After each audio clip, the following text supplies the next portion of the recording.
Hi friends, welcome back to my channel. Let's talk about all the books that I read in the month of July. For this reading wrap-up, I'm super excited because I actually stuck with my TBR and it feels really great. And I got a lot of books read and I got a lot of pages read. So I'm very, very happy about that. So for the month of July, I read a total of 7 books. 6 of them were all physical paperbacks and 1 of them was on my Kindle. Let's talk about statistics, shall we? I read a total of 7 books. I read a total of 2,415 pages. My moods were lighthearted, tense, funny, hopeful, emotional, mysterious, dark, adventurous. Basically all of the above. Let's get right into the books, shall we? So I started off the month strong with A Court of Rings and Ruins by Sarah J. Maas. This is the 3rd book in the series. As you can see, I annotated the crap out of it. I'm not going to go into a lot of detail of this. I did give this a 5-star because it just deserved it. Sarah J. Maas can do no wrong at this point. Although this book was very war and battle based and very politic heavy, I still enjoyed it. I love her writing. I love the characters. I love the world. I love the magic system. I love everything about it. If you want to know more of my thoughts and opinions on this book, I do have a reading vlog dedicated specifically to this book and I will link it down below. All in all, I did enjoy it. 5 stars for me. Definitely highly recommend. I cannot say this enough. This entire series. It's amazing. It's got everything you need. Also, what I thought was very funny is that the book is called A Court of Wings and Ruin, and if you abbreviate it, it's ACOWAR, which is so funny because this book is very heavy based on war. So I thought that was awesome and brilliant. Next up, I read Icebreaker by Hannah Grace. I finally did it, guys. I finally read this book, which is the book that my husband picked out, what, 2 months ago? I read it, I enjoyed it, I gave it a 4-star. If you didn't know what this book is about, this book follows Nate and Anastasia. Anastasia is a figure skater. Nate is the captain of the hockey team and it's their romance. Something happens within the rink. They end up having to share the rink together and work together, coordinating different times when they can each use the rink separately. I'm going to keep it short and sweet with this one because I don't want to give too much away. I gave it a 4-star because I just didn't like how the main female character, Anastasia, I didn't really like her vulgar mouth. I mean, I'm not a saint, okay? I do say bad words myself, but I just don't like when main female characters sound like frat boys or sound too vulgar, you know, or just too grungy. Like, I just don't like it. So I did give it a 4-star because of that. And also, I really didn't like how insta-lovey it was. And I know he falls first. I didn't really enjoy how insta-lovey it was in the beginning. But overall, it was a very good book. I highly recommend it. It was very steamy. It was really good. It was a fun read. Next up, I read A Court of Frost and Starlight by Sarah J. Maas. This was a short, wholesome, little, I don't know what to call it, novella of the ACOWAR series. I enjoyed it. How do I say this without giving anything away? I enjoyed it. I gave this one, I believe, a 4-star. Let me double check. Actually, no, I gave this one a 5-star. It was very good. It was wholesome. It was short. It was sweet. It's also Christmas themed. I enjoyed learning more about the characters, what they're going through, what they're struggling with on their own that other characters don't know about. I love connections that were being built or brought to life. So I did enjoy it very much. It was quick and short and sweet. And I also have a reading vlog. It takes place on my daughter's birthday weekend. So that was a lot of fun. Stay tuned for that reading vlog because it'll be posted shortly soon after this video, maybe a couple of videos from now. Yes, I did it. I finally read The Last Word by Taylor Adams. This book I ended up giving a 4-star to. I did listen to this on Audible just because for some reason I couldn't see myself reading it physically. I was very busy. I read this towards the end of the week, which the end of the week is busier for me because on Fridays I like to clean the house and do all that. So I was very busy. I didn't have the time to physically sit down and read it. The Audible I enjoyed. It wasn't bad. I gave it a 4-star because I don't know, I didn't like it as much as I liked No Exit from this author. I enjoyed No Exit much better, even though this was fast-paced and an adrenaline-enthused book. I just didn't enjoy it as much because it was so predictable. I don't know, maybe I'm gonna be one of those people that the more thrillers I read, the more I predict the story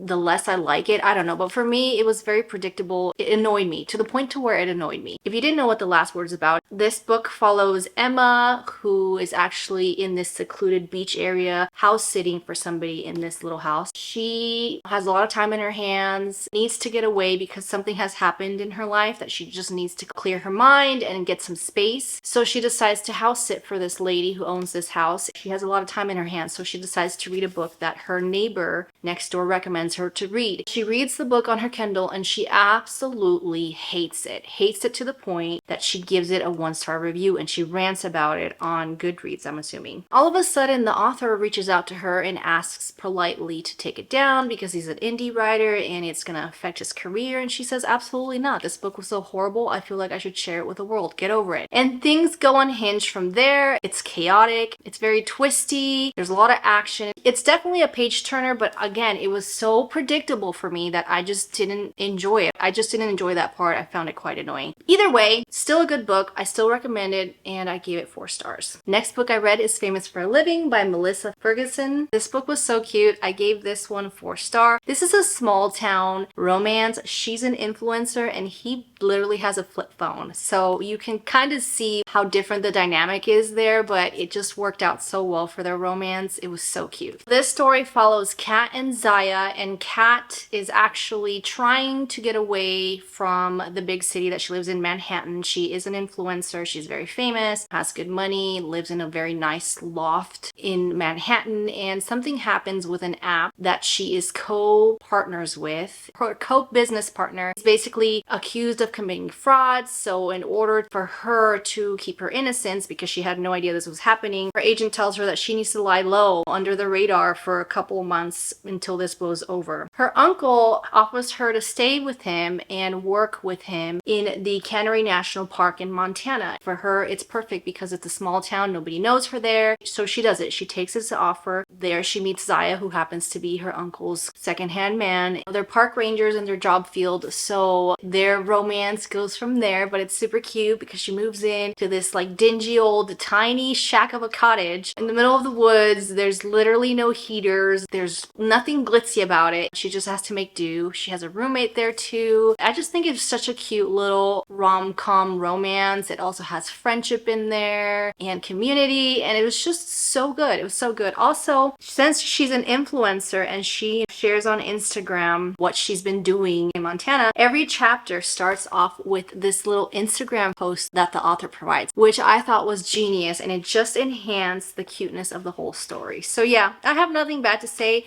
It was a 4-star for me. I didn't give it a 5 because it just didn't give me that feeling, but overall I highly recommend it. It was fun, sweet, short. It was just a great little small town romance. Then I read Mastering the Art of French Murder, an American in Paris mystery by Colleen Cambridge. And I actually listened to the audio on this one because it had so many French words in it that I don't like mispronouncing words. I don't like reading a book that I can't pronounce the words correctly. It just bugs me. Because of that, I downloaded the Audible. I got the Audible from my local library, which was amazing. There was no wait time, so I've really enjoyed it and I don't regret it. It was narrated by Polly Lee, and I think she did such a phenomenal job at narrating it. She said the French words perfectly. It's just enhanced my overall experience. This is a historical mystery thriller. It follows Tabitha, who in this era is friends with Julia Childs, who we all know she is famous for her American French cooking. It takes place in that era where there was still spies going on and there was still war and there was still rations going on with certain things and certain foods. Julia and her husband have a get-together with her sister and their co-workers who work at the theater. They're actors in the theater, so they come by Julia's house and they just have a little get-together every other day. The next day they end up finding a dead body that has been stabbed down in the cellar basement. And the murder weapon happened to be Julia's famous kitchen knife. The story goes from there. It's considered a cozy mystery. There is a lot of dialogue in this book. This is why I gave this book a 4. There's a lot of heavy dialogue. This book reminds me of Murder in the Building. It has the same vibes, the same feel to it, but for some reason there's parts of it that I just did not enjoy the dialogue amongst the characters trying to solve the crime. Tabitha tries to play Nancy Drew and tries to play detective, and she tries to help the detectives solve the murder. I just didn't really enjoy that much dialogue between the characters. I really did enjoy all of the descriptions of the food that Julia and Tabitha make in this book. There are so many detailed descriptions of the meals that they have, the wine that they have, and I absolutely enjoyed it. I ate it up. That's the main reason why I wanted to read this book. It's because it's heavy on the descriptions of the foods, and the way that Polly Lee read it and described it was phenomenal. And the way that she imitated Julia Childs, how Julia Childs is described, how bubbly she is, how loud she is, it was very well done. Polly Lee did a very good job at imitating her and sounding just like her. Even though it was just her narrating every single character in the book, I still enjoyed it very, very much because her tone in the narrations changed when Julia was talking, and it was just so good. It was phenomenal. It was such a great experience. If you are thinking about reading it, I highly, highly recommend listening it through Audible and reading along. It was such a great experience for me. The last book on my list is, of course, Minx by Sophie Lark. This book was,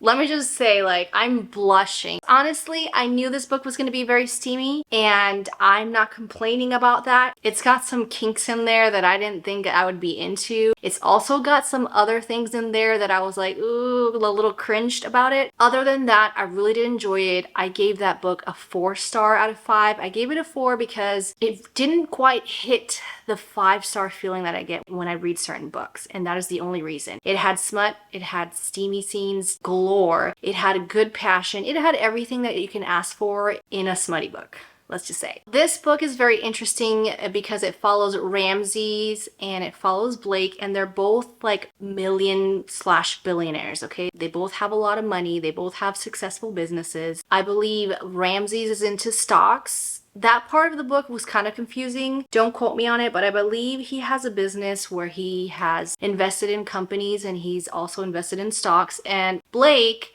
is an escort, a very high-end escort. One day they're at the horse races and he sees her, and he just absolutely wants her. He sees her, he knows what he wants, and he tells himself, I want that woman. And then they have their first interaction. He propositions her to be his one and only escort, and the romance goes from there. And it's so good. This book is also full of emotions. Both characters have gone through some heavy things in their childhoods. Overall, I really did enjoy it. I enjoyed their chemistry. It was a little insta-lovey at first, which annoyed me. I really did enjoy how Ramses treats her. I've really appreciated how much Ramses praised Blake in this story and how he made her feel glorified and treated her like royalty and not just a plaything. I have a lot of respect for this industry because it's not easy. I'm assuming it wouldn't be easy to be an escort. I have high respects for this, and the way that Sophie Lark mentioned it in this book was very, very good. I thought it was done very well. The writing was very good. It gets to the point. It's very smutty. It's fast-paced. I enjoyed every bit of it.